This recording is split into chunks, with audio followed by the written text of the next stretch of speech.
اعوذ باللہ من الشیطان الرجیم بسم اللہ الرحمن الرحیم الحمدللہ رب العالمین اللہم صلی علی محمد وآل محمد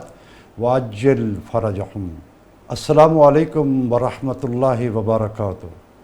آپ دیکھ رہے ہیں SNS ٹی وی اور میں ہوں آپ کا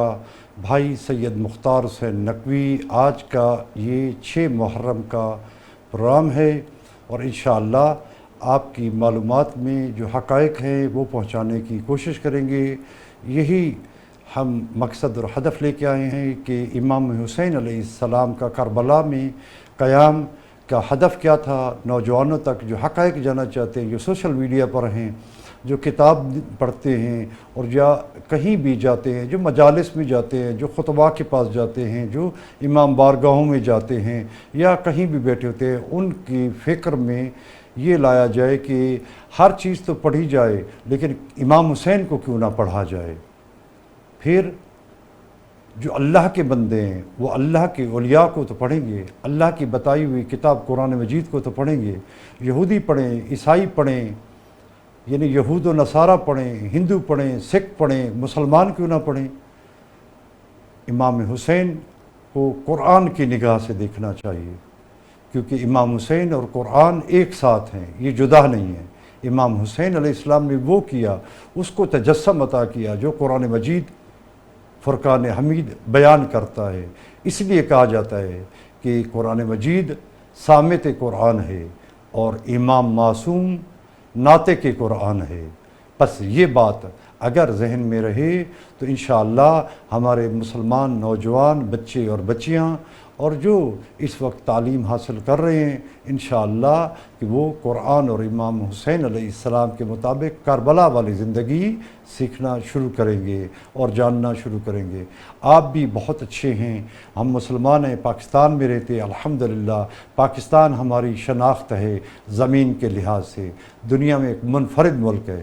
اور الحمدللہ اس کی فوج بھی بہترین، اس میں رہنے والے بھی بہترین اور اس میں ادارے بھی بہترین، اسی طرح سے اس کی قوم بھی بہترین ہے، غیرت مند قوم ہے اصل میں، فقط اسے بیدار کرنے کی ضرورت ہے، شعور بخشنے، اور شعور کے لیے قرآن مجید سے بڑھ کے اور کوئی راستہ نہیں، یہ تعلیم کا، عمل کا، کربلا سے بڑھ کے کوئی راستہ نہیں۔ کیونکہ اگر ہم دیکھیں قرآن مجید میں خود اللہ تعالیٰ فرماتا ہے الذین آتیناہم الکتاب، ہم نے ان لوگوں کو، جن لوگوں کو کتاب عطا کی ہے، وہ کیا کرتے ہیں، یعرفونہ، وہ اسے پہچانتے ہیں، کس کو، خاتم الانبیاء صلی اللہ علیہ وآلہ وسلم کو، کما یعرفونہ ابناءہم، اور ان میں وہ ایسے پہچانتے ہیں رسول خدا کو جیسے اپنے سامنے اپنے لخت جگر کو پہچانتے ہیں۔ یہ قرآن مجید کہہ رہا ہے، اپنے بیٹے کو، اپنے فرزندوں کو، ان کو پہچانتے ہیں، اسی طرح سے نبی علیہ السلام کو پہچانتے ہیں۔ لیکن اس میں کیا ہے، لیکن ان میں فریق منہم، ان میں ایک فریق ہے جو انہی میں ہے، کن میں، جو پہچانتے ہیں اپنے بچوں کی طرح رسول خدا کو، کیونکہ بیٹے کو تو ہر کوئی پہچان لیتا ہے، جیسے بیٹا اپنے والدین کو پہچانتا ہے اسی طرح والدین اپنے بیٹے کو پہچانتے ہیں۔ وہ اس اعتبار سے، اس یقین سے رسول خدا کی رسالت، حقانیت، سچائی اور بالکل بہترین ہونا، اعظم ہونا، یہ سب پہچانتے ہیں۔ پھر بھی من فریق منہم، ان میں سے ایک فریق ہے لا یکتمون، وہ کیا کرتا ہے، وہ چھپاتا ہے، کتمان کرتا ہے، چھپاتا ہے، کس سے، بالحق، حق کو پہچانتے ہوئے، حق کو پہچانتے ہوئے پھر بھی اس پر کتمان کرتا ہے، پردہ ڈالتا ہے، چھپا دیتا ہے۔ تو بھائیو، جب بھی صداقت آئے گی، امانت آئے گی، آپ یہ نہ سمجھیں کہ کوئی اور آ کے اس کو واضح کرے گا، نہیں، آپ کے ذمہ ہی، قرآن آپ سے کہہ رہا ہے، مخاطب ہے آپ کا، اس کی اتنی آیات آپ کے لیے نازل ہوئی ہیں۔ الحمدللہ رب العالمین، امام خمینی رضوان اللہ تعالیٰ علیہ نے فرمایا کہ ہمیں جو کچھ بھی اللہ نے عطا فرمایا ہے، اللہ تبارک و تعالیٰ نے وہ محرم اور سفر ان 2 مہینوں کی برکت ہے، محرم اور صفر، یعنی امام حسین علیہ السلام کے طفیل، اور اسی کو شہید، قائد، شہید، امام حضرت آیت اللہ العظمیٰ سید علی خامنائی نے یہ خون سے لکھ دیا ہے، اور اپنی قوم کو تیار کر کے کربلا اور قرآن مجید سے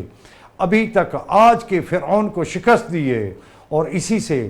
پورے عالم اسلام میں مسلمانوں کو عزت ملی ہے، اور ایران، اس کے بعد پاکستان وہ سربلند ملک ہوا ہے جس کی سفارتکاری نے اور جس کی بصیرت نے، جس کی سیاسی اور عسکری بصیرت نے پوری دنیا میں کمال کر دیا ہے، اور دشمن جس میں انڈیا، اسرائیل اور باقی دنیا بھی ملک پاکستان کی جو داخلی ہیں جو خارجی ہیں، تو عزیزو اسی پاکستان کو، اسی ارض کو قرآن اور کربلا کے مطابق ہم نے ڈھالنا ہے، اسی میں کرنا، اور اس کے لیے آپ جوان ہیں، آپ نے اپنے کندھوں پر یہ ذمہ داری لینی ہے، لیکن قرآن مجید اور کربلا سے اس سے امام حسین سے سمجھنا ہے انشاءاللہ العزیز۔ خداوند متعال ہماری اس دھرتی کو، اسی دھرتی سے انشاءاللہ وہ باشرف انسان، وہ باصلاحیت انسان حضرت ابا صالح علیہ السلام کے، امام زمان علیہ السلام کے، وہ سچے صادق ناصر حقیقی وہ عطا فرمائے گا، اور آپ میں سے ہوں گی یہی بہنیں، یہی بیٹیاں، یہی بیٹے ہمارے، یہی انشاءاللہ ایک دن اسی ملک کو سر بلند کریں گے، سرخرو کریں گے، اور دنیا میں امامت کریں گے، کن کی؟ متقین کی، قرآن مجید کے مطابق۔ لہٰذا عزیزوں اور بھائیوں اور بیٹوں اور بیٹیوں، ہمیں خود کو کمر بستہ کرنا ہے، تیار کرنا ہے، لیکن پھر عرض کر رہا ہوں قرآن کے مطابق، کربلا میں قرآن کے مطابق جانا تھا۔ امام حسین علیہ السلام نے کربلا میں کیا فرمایا؟ 2 محرم الحرام کو اور اپنے دوستوں کو اور سب کو اکٹھا کر کے یہ کتاب لحوف میں ہے، فی قتل تفوف، میں نے آپ کو ابھی دکھائی ہے یہ کتاب، اسی کتاب کا آپ پڑھ لیجئے، پہلا امام حسین کا اس کتاب کے مطابق خطبہ ہے، اس میں امام حسین علیہ السلام کس طرح سے تعارف کرا رہے ہیں دشمن کو، اور کہہ رہے ہیں کہ کیا تم مجھے نہیں جانتے؟ میں رسول خدا کا بیٹا ہوں، میں تمہیں قسم دیتا ہوں اللہ کی، بتاؤ؟ تو انہوں نے کہا ہم جانتے ہیں کہ آپ اللہم، کہ کیا انت ابن رسول اللہ، آپ اللہ کے بیٹے ہیں۔ فرمایا میں علی کا بیٹا ہوں، تم نہیں جانتے؟ کہا انہوں نے فوج نے کہ ہاں ہم جانتے ہیں کہ آپ علی کے بیٹے ہیں۔ کہا تم نہیں جانتے کہ حضرت خدیجہ ہمارے ہی خاندان کی پہلی خاتون ہیں اسلام میں، علی وہ پہلے فرد ہیں جو پہلے اسلام لے کے آئے، فاطمہ، میں فاطمہ بنت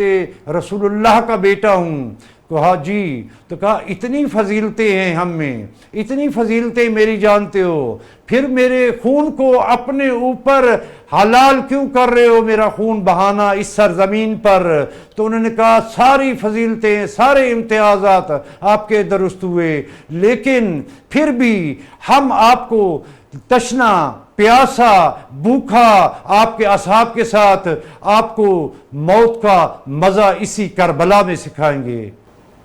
بس اپنے پروگرام کو 6 محرم کے اسی جگہ پر ختم کرتے ہیں، اسی نقطے پر انشاءاللہ کل پھر آپ کو ایک اور قسط کے ساتھ، ایک اور پروگرام کے ساتھ انشاءاللہ حاضر ہوں گے۔ اس وقت SNS TV سے سید مختار حسین نقوی اپنے بھائی کو اجازت دیجیے، اپنا خیال رکھیے گا، اپنے والدین، اپنے ملک کا، اپنے ہمسایوں کا، انشاءاللہ کہ خداوند متعال دعا ہے ہمیں قرآن مجید اور کربلا سے حقیقی درس لینے، اپنی تربیت لینے کی توفیق عطا فرمائے۔ والسلام علیکم ورحمۃ اللہ وبرکاتہ۔